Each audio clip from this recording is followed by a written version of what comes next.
मैं नास्तिक क्यों हाँ शहीद भगत सिंह ਦੀ ਇਸ ਵਡਮੁੱਲੀ ਇਤਿਹਾਸਕ ਦਸਤਾਵੇਜ਼ ਨੂੰ ਤੁਹਾਡੇ ਸਾਹਮਣੇ ਪੇਸ਼ ਕਰ ਰਹੇ ਹਾਂ। ਆਪਣੀ ਤਰਕਸ਼ੀਲ ਸੋਚ ਨੂੰ ਦਲੀਲਾਂ ਸਹਿਤ ਜਨਤਾ ਦੀ ਕਚਹਿਰੀ ਵਿੱਚ ਪੇਸ਼ ਕਰਨ ਦਾ ਕਮਾਲ ਹੀ ਸੀ ਕਿ ਲੋਕਾਂ ਨੇ ਰੱਬ ਤੋਂ ਮੁਨਕਰ ਭਗਤ ਸਿੰਘ ਨੂੰ ਸ਼ਹੀਦ ਆਜ਼ਮ ਦਾ ਖਿਤਾਬ ਬਖਸ਼ ਦਿੱਤਾ। ਜਦੋਂ ਫਾਂਸੀ ਦਾ ਤਖਤਾ ਸਾਹਮਣੇ ਹੋਵੇ, ਮੌਤ ਸਿਰ ਉੱਤੇ ਨੱਚਦੀ ਹੋਵੇ, ਉਦੋਂ ਸਾਬਤ ਕਦਮ ਰਹਿ ਕੇ ਆਪਣੇ ਅਕੀਦਿਆਂ अपनी सोच उत्ते पैरा देना डाढा औखा हुंदा है। इम्तिहान हुंदा है। शहीद भगत सिंह इस परख विचों अव्वल दर्जे च पास होया। पेश है मास्टर तरलोचन सिंह समराला दी आवाज़ ते अंदाज विच उन्हां इतिहासक पलां दी जिउंदी जागदी तस्वीर। भगत सिंह जेल विच है, फांसी नूं उड़ीकदा है। वो इस नाजुक मौके भी एक संवाद रचा रहा है अपने प्यारे लोकां दे नाल। आओ ਆਪਾਂ ਵੀ ਮਨ ਚਿਤ ਲਾ ਕੇ ਸ਼ਹੀਦ ਆਜ਼ਮ ਦੇ ਬੋਲਾਂ ਨੂੰ ਸੁਣੀਏ ਕਿ ਮੈਂ ਨਾਸਤਕ ਕਿਉਂ ਹਾਂ, ਕਿ ਮੈਂ ਨਾਸਤਕ।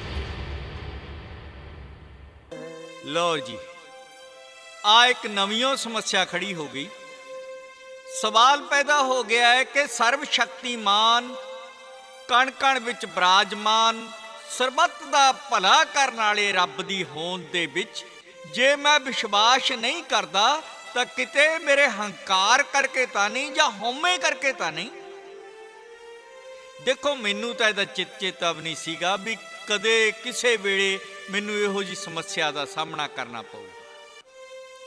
ਮੇਰੇ ਕੁਝ ਦੋਸਤਾਂ ਨਾਲ ਗੱਲਬਾਤ ਕਰਨ ਤੇ ਮੈਨੂੰ ਤਾਂ ਪਤਾ ਲੱਗਿਆ ਕਿ ਮੇਰੇ ਕੁਝ ਦੋਸਤਾਂ ਨੇ, ਦੇਖੋ ਜੇ ਦੋਸਤੀ ਦਾ ਮੇਰਾ ਇਹ ਦਾਅਵਾ ਗਲਤ ਨਾ ਹੋਵੇ ਤਾਂ, ਕਿ ਮੇਰੇ ਕੁਝ ਦੋਸਤਾਂ ਨੇ ਮੇਰੇ ਨਾਲ ਬੜੇ ਥੋੜੇ ਜਿਹੇ ਮੇਲ ਜੋਲ ਤੋਂ ਮਗਰੋਂ ਹੀ ਇਹ ਨਤੀਜਾ ਕੱਢ ਲਿਆ ਕਿ ਮੇਰਾ ਰੱਬ ਦੀ ਹੋਂਦ ਤੋਂ ਇਨਕਾਰੀ ਹੋਣਾ ਮੇਰੀ ਮੂਰਖਮਤੀ ਹੈ, ਤੇ ਨਾਲ ਹੀ ਇਹ ਨਿਚੋੜ ਵੀ ਕੱਢ ਮਾਰਿਆ ਕਿ ਮੇਰਾ ਘਮੰਡ, ਮੇਰਾ ਹੰਕਾਰ ਹੀ ਮੇਰੇ ਇਨਕਾਰੀ ਹੋਣ ਦਾ ਕਾਰਨ। ਕੁਛ ਵੀ ਹੋਵੇ, ਸਮੱਸਿਆ ਹੈ ਤਾਂ ਗੰਭੀਰ। ਦੇਖੋ, ਮੈਂ ਇਹ ਦਾਅਵਾ ਵੀ ਨਹੀਂ ਕਰਦਾ ਕਿ ਮੈਂ ਇਹਨਾਂ ਇਨਸਾਨੀ ਵਤੀਰਿਆਂ ਤੋਂ ਉੱਪਰ ਹਾਂ। ਮੈਂ ਵੀ ਤਾਂ ਇਨਸਾਨ ਹਾਂ। ਇਸ ਤੋਂ ਵੱਧ ਕੁਝ ਹੈ ਵੀ ਨਹੀਂ, ਤੇ ਇਸ ਤੋਂ ਵੱਧ ਹੋਣ ਦਾ ਕੋਈ ਦਾਅਵਾ ਵੀ ਨਹੀਂ ਕਰ ਸਕਦਾ। ਖੈਰ, ਇੱਕ ਕਮਜ਼ੋਰੀ ਮੇਰੇ 'ਚ ਹੈਗੀ ਹੈ ਕਿ ਹਉਮੈ ਜਾਂ ਅਹੰਕਾਰ ਮੇਰੇ ਸੁਭਾਅ ਦਾ ਵੀ ਕੰਗ ਹੈ। ਮੈਂ ਆਪਣੇ ਸਾਥੀਆਂ ਦੇ ਵਿੱਚ ਤਾਨਾਸ਼ਾਹ ਕਰਕੇ ਜਾਣਿਆ ਜਾਂਦਾ ਸੀ। ਇੱਥੋਂ ਤੱਕ ਕਿ ਮੇਰਾ ਇੱਕ ਬੇਲੀ, ਮੇਰਾ ਇੱਕ ਦੋਸਤ ਬੀਕੇ ਦੱਤ ਕਦੇ ਕਦੇ ਮੈਨੂੰ ਡਿਕਟੇਟਰ ਕਿਹਾ ਕਰਦਾ ਸੀ, ਤੇ ਕਈ ਮੌਕੇ ਇਹੋ ਜਿਹੇ ਵੀ ਆਏ ਜਦੋਂ ਮੈਨੂੰ ਹੈਂਕੜਬਾਜ਼ ਵੀ ਕਿਹਾ ਗਿਆ। ਕੁਝ ਮਿੱਤਰ ਮੇਰੇ ਪੂਰੀ ਗੰਭੀਰਤਾ ਨਾਲ ਮੇਰੇ ਤੇ ਇਲਜ਼ਾਮ ਲਾਉਂਦੇ ਰਹੇ ਕਿ ਮੈਂ ਦੂਜਿਆਂ ਦੇ ਉੱਤੇ ਆਪਣੀ ਰਾਏ ਮੜ ਦਿੰਦਾ ਤੇ ਆਖਰ ਦੇ ਵਿੱਚ ਆਪਣੀ ਗੱਲ ਮਨਵਾ ਹੀ ਲੈਂਦਾ। ਦੇਖੋ, ਮੈਂ ਇਸ ਗੱਲੋਂ ਮੁਕਰਦਾ ਵੀ ਨਹੀਂ। ਇਹ ਗੱਲ ਹੈ ਤਾਂ ਸਹੀ, ਪਰ ਕਿਸੇ ਹੱਦ ਤੱਕ। ਤੁਸੀਂ ਇਹਨੂੰ ਹੰਕਾਰ ਵੀ ਕਹਿ ਸਕਦੇ ਹੋ। ਜਿੱਥੋਂ ਤੱਕ ਸਮਾਜ ਦੀਆਂ ਪਛਾਂ ਖਿੱਚੂ ਜਾਂ ਰੂੜੀਵਾਦੀ ਰਵਾਇਤਾਂ ਦੇ ਵਿਰੋਧ ਦਾ ਸਵਾਲ ਹੈ, ਮੈਂ ਅਹੰਕਾਰੀ ਹੈਗਾ। ਪਰ ਇਹ ਮੇਰੀ ਕੋਈ ਨਿੱਜੀ ਜਾਂ ਜ਼ਾਤੀ ਗੱਲ ਨਹੀਂ ਹੈ। ਚਾਹੇ ਅਪਮਾਨ ਕਹਿ ਲਓ ਜਾਂ ਹੰਕਾਰ ਕਹਿ ਲਓ, ਇਹ ਕਿਸੇ ਬੰਦੇ ਦੇ ਵਿੱਚ ਲੋੜ ਤੋਂ ਵੱਧ ਆਪਣੇ ਆਪ ਤੇ ਮਾਣ ਦਾ ਪ੍ਰਗਟਾਵਾ ਹੋਇਆ। ਸਵਾਲ ਪੈਦਾ ਹੁੰਦਾ ਹੈ ਕਿ ਕੀ ਮੈਂ ਬੇਲੋੜੇ ਮਾਣ ਕਰਕੇ ਜਾਂ ਮੈਂ ਆਪਾ ਚਮਕਾਉਣ ਕਰਕੇ ਨਾਸਤਕ ਬਣੇ, ਤੇ ਜਾਂ ਫਿਰ ਇਸ ਵਿਸ਼ੇ ਦੇ ਉੱਤੇ ਡੂੰਘੀ ਸੋਚ ਵਿਚਾਰ ਤੇ ਖੋਜਬੀਨ ਕਰਨ ਤੋਂ ਬਾਅਦ ਹੀ ਨਾਸਤਕ ਬਣੇ। ਇਹ ਹੈ ਉਹ ਸਵਾਲ, ਬੁਨਿਆਦੀ ਸਵਾਲ, ਜਿਹਦੇ ਬਾਰੇ ਮੈਂ ਗੱਲਬਾਤ ਜਾਂ ਚਰਚਾ ਕਰਨੀ ਚਾਹੁੰਦਾ। ਸਭ ਤੋਂ ਪਹਿਲਾਂ ਇਹ ਨਿਬੇੜਾ ਵੀ ਕਰ ਹੀ ਲਈਏ ਕਿ ਅਪਮਾਨ ਜਾਣੀ ਆਪਣੇ ਆਪ ਤੇ ਕੁਛ ਲੋੜੋਂ ਵੱਧ ਹੀ ਮਾਣ ਕਰੀ ਜਾਣਾ ਤੇ ਹੰਕਾਰ ਜਾਂ ਘਮੰਡ ਦੋ ਵੱਖੋ ਵੱਖਰੀਆਂ ਗੱਲਾਂ। ਮੈਨੂੰ ਇਸ ਗੱਲ ਦੀ ਹੁਣ ਤੱਕ ਸਮਝ ਨਹੀਂ ਆਈ ਕਿ ਬੇਲੋੜਾ ਮਾਣ ਜਾਂ ਫੋਕਾ ਜਾਂ ਅਪਮਾਨ ਕਿਸੇ ਬੰਦੇ ਲਈ ਰੱਬ ਦੀ ਹੋਂਦ 'ਚ ਯਕੀਨ ਜਾਣੀ ਆਸਤਕਤਾ ਦੇ ਰਾਹ ਦੇ ਵਿੱਚ ਰੋੜਾ ਕਿਵੇਂ ਬਣ ਸਕਦਾ। ਮੈਂ ਕਿਸੇ ਸੱਚੀ ਮੁੱਚੀ ਦੇ ਮਹਾਨ ਬੰਦੇ ਦੀ ਮਹਾਨਤਾ ਨੂੰ ਮੰਨਣ ਤੋਂ ਇਨਕਾਰੀ ਹੋ ਸਕਦਾ, ਬਸ਼ਰਤੇ ਕਿ ਮੈਨੂੰ ਐਵੇਂ ਮੁਫਤ 'ਚ ਰਾਹ ਜਾਂਦੀ ਸ਼ੋਹਰਤ ਹੱਥ ਲੱਗੀ ਹੋਵੇ, ਜਾਂ ਫਿਰ ਮਹਾਨ ਹੋਣ ਲਈ ਜਿਹੜੇ ਗੁਣ ਚਾਹੀਦੇ ਨੇ ਸੱਚੀ ਮੁੱਚੀ ਮੇਰੇ 'ਚ ਨਾ ਹੋਣ। ਇਹ ਗੱਲ ਤਾਂ ਚਲੋ ਸਮਝ ਪੈਂਦੀ ਹੈ ਕਿ ਇਹ ਕਿਵੇਂ ਹੋ ਸਕਦਾ ਹੈ ਕਿ ਕੋਈ ਆਸਤਕ ਆਪਣੇ ਹੰਕਾਰ ਕਰਕੇ ਹੀ ਨਾਸਤਕ ਹੋ ਜਾਵੇ। ਸਿਰਫ ਦੋ ਹੀ ਗੱਲਾਂ ਹੋ ਸਕਦੀਆਂ ਕਿ ਬੰਦਾ ਜਾਂ ਤਾਂ ਆਪਣੇ ਆਪ ਨੂੰ ਰੱਬ ਦਾ ਸ਼ਰੀਕ ਸਮਝਣਾ ਸ਼ੁਰੂ ਕਰ ਦੇ ਤੇ ਜਾਂ ਫਿਰ ਆਪ ਰੱਬ ਬਣ ਕੇ ਬਹਿ ਜਾਏ। ਉਹ ਦੋਹਾਂ ਹਾਲਤਾਂ ਵਿੱਚ ਹੀ ਉਹ ਸਹੀ ਮਾਇਨਿਆਂ ਦੇ ਵਿੱਚ ਨਾਸਤਕ ਨਹੀਂ ਹੋ ਸਕਦਾ। ਪਹਿਲੀ ਹਾਲਤ ਦੇ ਵਿੱਚ ਉਹ ਆਪਣੇ ਰੱਬ ਜਾਂ ਸ਼ਰੀਕ ਦੀ ਰਕੀਬ ਦੀ ਹੋਂਦ ਤੋਂ ਮੁੱਕਰ ਨਹੀਂ ਸਕਦਾ। ਦੂਜੀ ਹਾਲਤ ਵਿੱਚ ਵੀ ਉਹ ਕਿਸੇ ਸੁਚੇਤ ਸੱਤਾ ਦੀ ਹੋਂਦ ਨੂੰ ਮੰਨ ਨਹੀਂ ਰਿਹਾ ਹੁੰਦਾ ਨਾ, ਜਿਹੜੀ ਪਰਦੇ ਦੇ ਪਿੱਛੇ ਬੈਠੀ ਸਾਰੀ ਪ੍ਰਕਿਰਤੀ ਨੂੰ ਚਲਾ ਰਹੀ ਹੈ।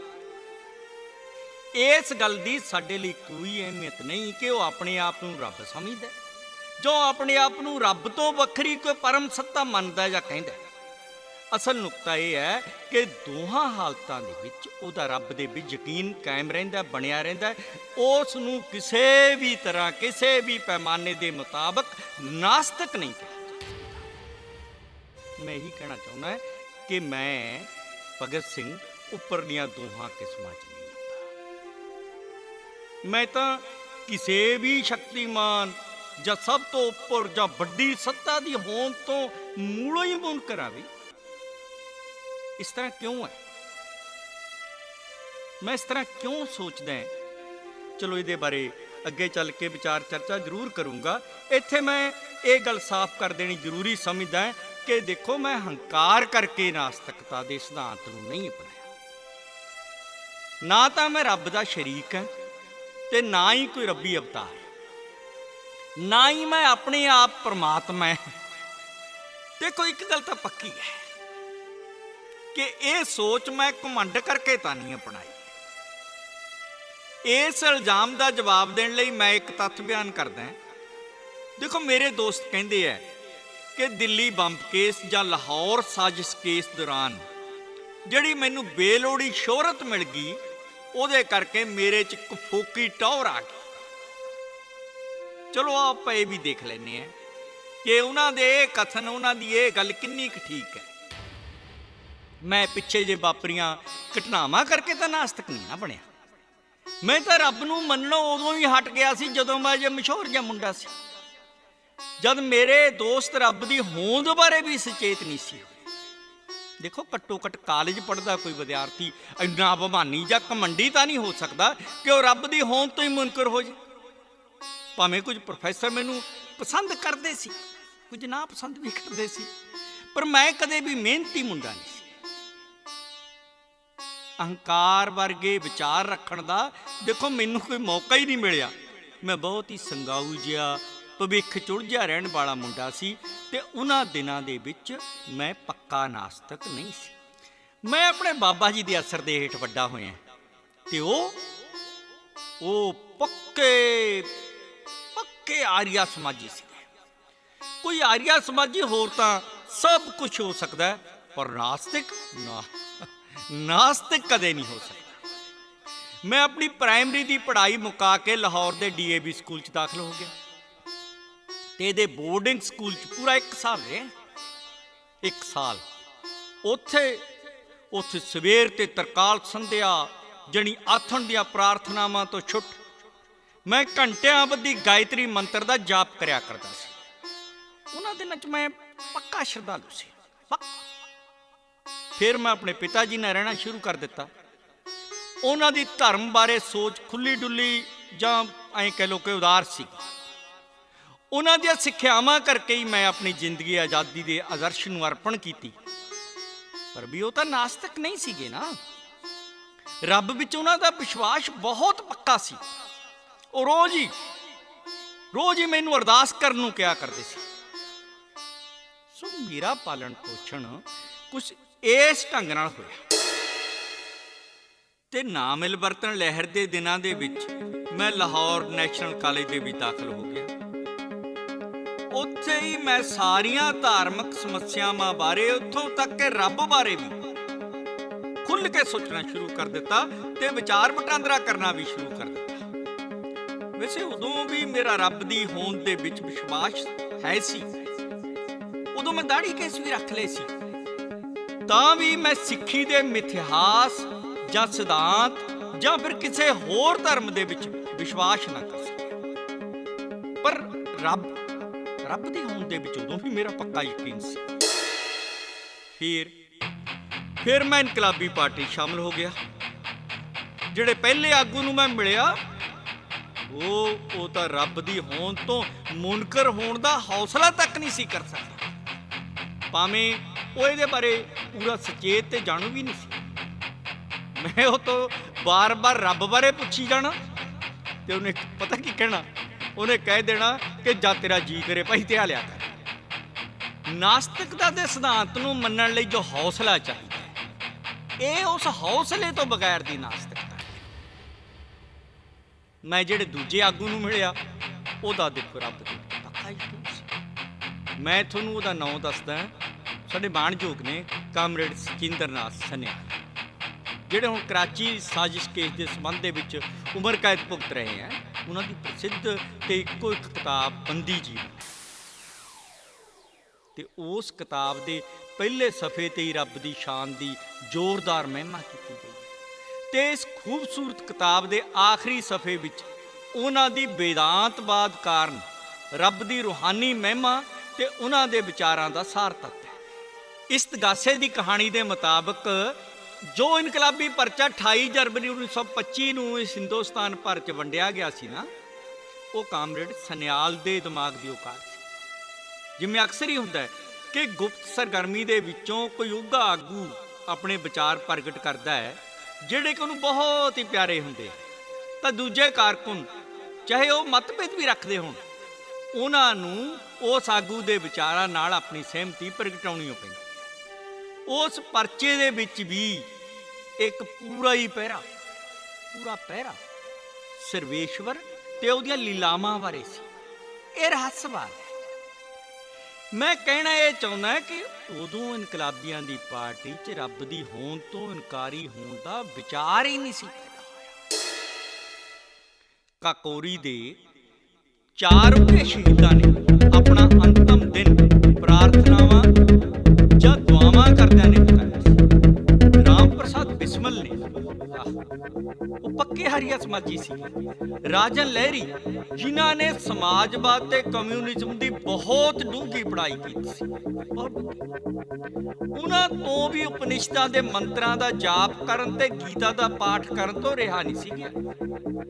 ਉਹਨਾਂ ਸਾਰਿਆਂ 'ਚ ਮੈਂ ਇੱਕੋ ਹੀ ਬੰਦਾ ਦੇਖਿਆ ਹੈ ਜਿਹਨੇ ਕਦੇ ਪ੍ਰਾਰਥਨਾ ਵਗੈਰਾ ਨਹੀਂ ਸੀ ਕੀਤੀ।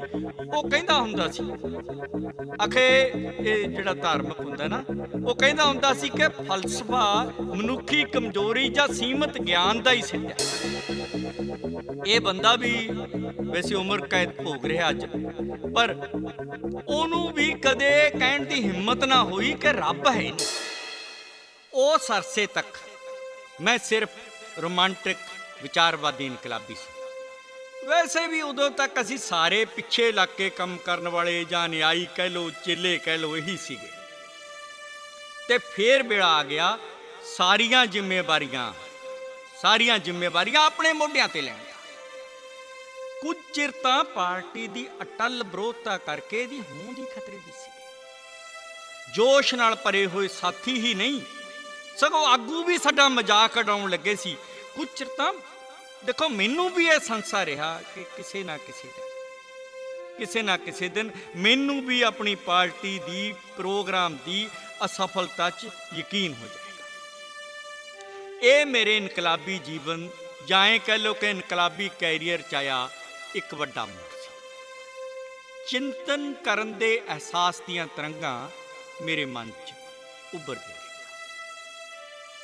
ਆਉਂਦਾ ਰਿਹਾ ਮਨ 'ਚ ਕਿ ਅਧਿਐਨ ਕਰ ਤਾਂ ਕਿ ਤੂੰ ਆਪਣੇ ਵਿਰੋਧੀਆਂ ਦੀਆਂ ਦਲੀਲਾਂ ਦਾ ਜਵਾਬ ਦੇਣ ਦੇ ਕਾਬਲ ਹੋ ਸਕੇ। ਅਧਿਐਨ ਕਰ, ਆਪਣੇ ਸਿਧਾਂਤ ਦੀ ਹਮਾਇਤ 'ਚ ਦਲੀਲਾਂ ਨਾਲ ਆਪਣੇ ਆਪ ਨੂੰ ਲੈਸ ਕਰਨ ਲਈ ਚਿੰਤਨ ਕਰ। ਮੈਂ ਪੜ੍ਹਨਾ ਘੋਖਣਾ ਸ਼ੁਰੂ ਕਰ ਦਿੱਤਾ।